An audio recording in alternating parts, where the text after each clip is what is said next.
आज मैं आपके लिए बहुत ही फनी वीडियो लेके आई हूँ। आप सुने, देखें और एंजॉय करें। Thank you. डॉक्टर शेख से आप कौन सा तेल इस्तेमाल करते हैं? शेख सूफी का। डॉक्टर आप कौन सा साबुन इस्तेमाल करते हैं? शेख सूफी का। डॉक्टर आप कौन सा पेस्ट इस्तेमाल करते हैं? शेख सूफी का।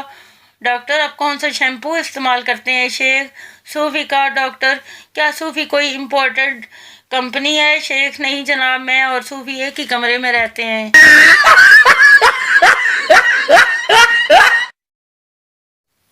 शेख अब्बू आज तो मैं 5 रुपए के 3 प्याज लाया हूँ। बाप शाबाश मेरा बेटा, लेकिन 5 का तो एक प्याज मिलता है। प्याज वाले ने तो एक ही दिया था।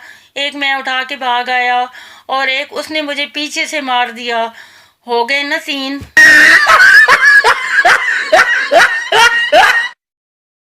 शेख साहब के कुछ रिश्तेदार इनसे मिलने आए। बीवी ने किचन में शेख साहब को बुलाया और बताया कि घर में चीनी नहीं है।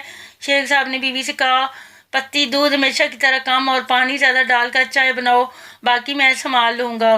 बीवी ने मेहमानों को चाय पेश की तो शेख साहब ने कहा, इसमें से 1 कप में चीनी नहीं है।